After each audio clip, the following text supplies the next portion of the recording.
hypothetically, just for the sake of argument, let's imagine that you are travelling through a mysterious, ancient, dwarven temple deep underground. It's a long abandoned place, and yet there are signs here of recent habitation and use. In one room you find a bunch of statues to various dwarven gods, but not notably to Dumathoin, the dwarven trickster god, whose statues have been peppering the upper floors.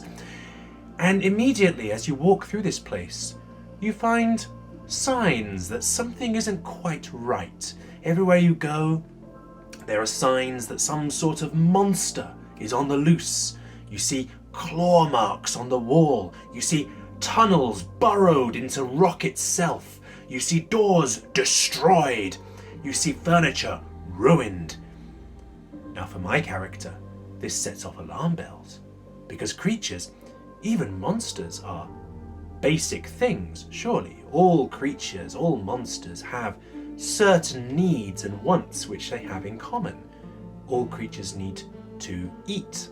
All creatures need to rest, conserve their energy. And so therefore, for a monster just to be running amok in this place, smashing through walls like the Kool-Aid Man, he would either need to be running towards something, hunting, or running away from something as prey to something bigger, or perhaps temporarily insane for whatever reason. And that's kind of giving off a bit of an alarm bell, because no creature, not even monsters, would just randomly run through walls. That's stupid. It doesn't make sense. And now suddenly you end up in a very long tunnel, a tunnel which is so long you can't see the end of it. It's in darkness, but you can hear noises coming from down that way. Strange, shuffling noises, which seem to be from some sort of large creature. And so knowing all of this, how would you, dear viewer, proceed through such a hypothetical place? If you said carefully, then yes, you would be in the same mindset as the party. So we were doing things completely by the book. We were casting Pass Without a Trace, doing stealth rolls. We didn't have invisibility, don't have that ability, so instead we'll cast silence, make it really silent around us. Hush, hush, sneaky sneak, let's get through quietly. Quietly. So we were sneaking through these rooms here. As you can see, some of these rooms were kind of linked together. We were kind of sneaking through, finding a couple of things amongst the dust. But unfortunately, as it happened, Mama Leota, the newest member of our party, had cast dancing lights in the main room when we first entered it, in that main corridor. And she didn't drop concentration on it when we were sneaking through these side rooms. And so even though we decided to go stealthily, and even though we decided to cast silence, we already had a bunch of lights in the room that are dancing, and thus it kind of drew attention. And so as soon as we stepped out through this door here, we found ourselves coming face to face with a bunch of Duergar. There were 8 of them in total. We didn't know that though, however, because a lot of them were invisible. And there were also the Zorn that were working with them.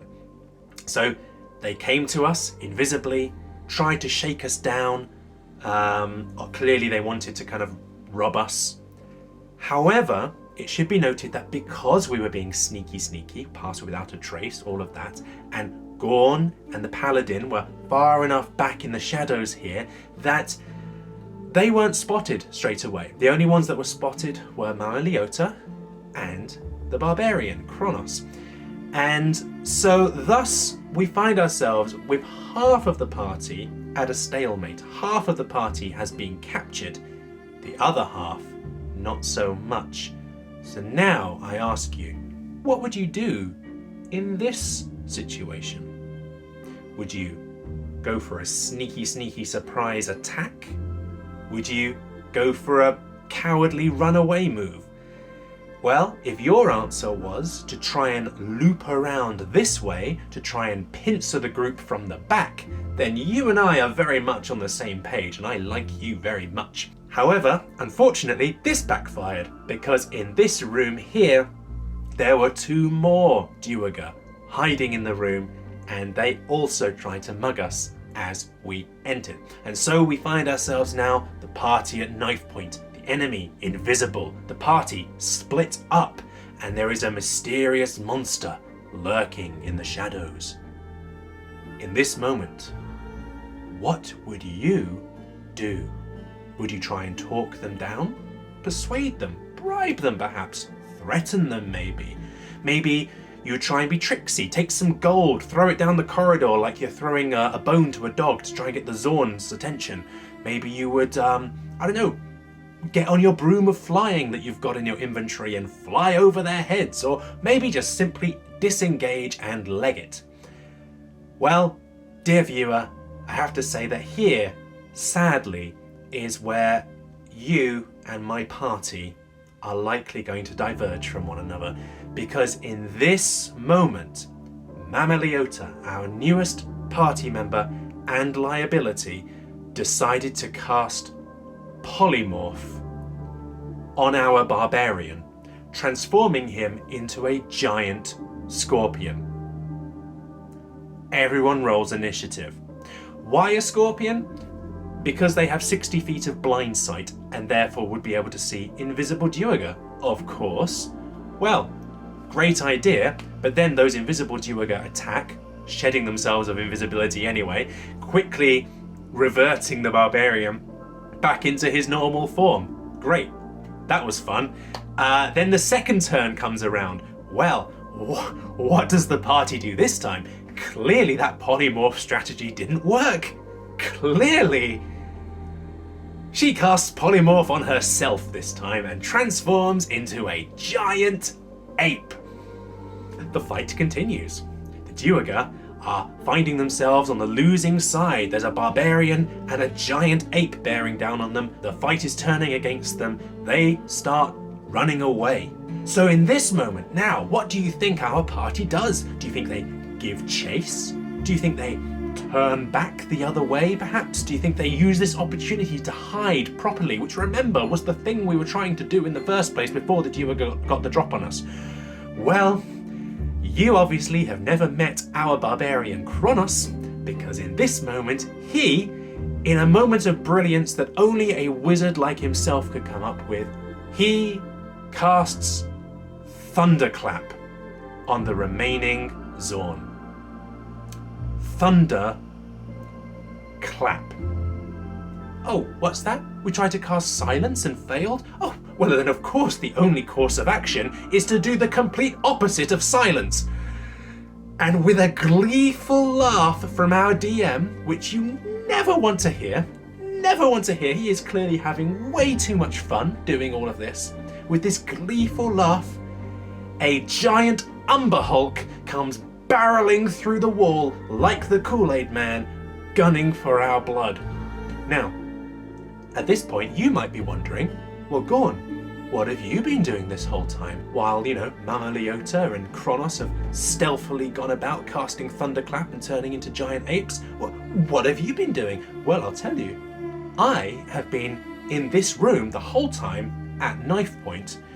I have no idea what's going on with the rest of my party. Obviously, I hear strange noises, but if you recall, the Duergar are invisible. I have no idea how many of them there were. I have no idea how badly outnumbered the rest of the party is. So I basically used my turn in the initiative order to just trust that they're going to get their self sorted out. Everything's going to be fine. And I am going to talk down these Duergar, because clearly talking down is what we're trying to do. Silence, stealthy, sneaky sneak. I have seen nothing to the contrary on this matter. So I'm trying to be cunning. Now, luckily, I knew from Skullport that these guys likely worked with the Metallic Majesty. I remembered that they had stolen something from the Hobgoblins, the warlords of Azrak. They'd stolen a dagger, which they then tried to fleece in Skullport, failed, and have now apparently brought it down here to go to the Metallic Majesty. And I knew this because I saw them trying to pawn it off in Skullport.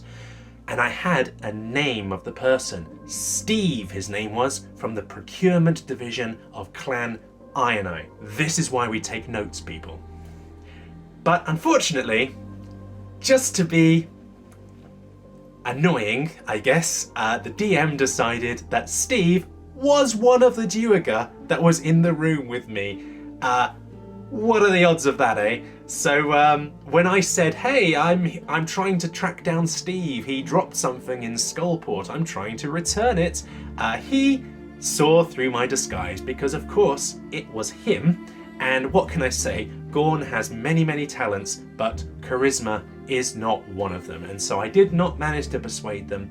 However, Gorn is the wisest member of our party. And so he put that wisdom to good use in that moment by realizing that the game was up and just immediately surprise attacking the Duergar in the room with him, subduing them non-lethally with the Paladin's help, and taking the time to tie Steve up and drag him into the corner for later questioning.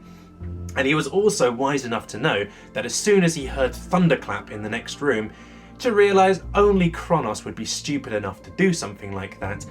No doubt this monster is now coming for us, and so he used his next turn to cast Fog Cloud, making the entire room obscured, and then dragging the Duergar body into the corner of the room, hunkering down and hiding for the entire fight, and just let the party sort itself out. You know what? At this point, there is a reason why Gorn is the only surviving member of the party from session 1. He is a cockroach. He doesn't die. Well, luckily or unluckily, the rest of the party did succeed in bringing down the Umber Hulk. I did help a little bit. I kind of popped out and took some pot shots. Missed a couple of times, doesn't really matter. But anyway, well done them. The party took down the Umber Hulk. Please clap. And so then afterwards we had a little bit of role play with Mama Leota, where I basically chewed her out for being such a maverick. But then we woke up Steve from Clan Ionai, and we had a bit of a tete-a-tete with him. And we brought over Kronos. If you recall, Kronos is looking for his brother. And the last we heard, his brother has been recruited to help the Metallic Majesty dig up something. The Duergar are digging, that's what we heard. So we're trying to find out what it is. So we persuaded Steve to take us to the Metallic Majesty and to a lady called Skrella, which is who the dagger is for. Maybe that's the same person, maybe not. There's a Skrella in my backstory, however, so I'm a bit suspicious. So then we travelled through the dungeon a little ways. There are a couple more rooms, I won't go into it, but then we ended up finally in a large room sculpted to look like a cavern, and in this room there were 8 more Duergar. There were 2 cloakers, there was a clay altar, statues, and everyone turns towards us as we enter. It's like in a Western movie when you enter a saloon. This is clearly it now. This is the center of the floor, the heart of this level. And in this moment, Gorn steps forwards and he says, "You have profaned the halls of my ancestors." And that's where the session ended.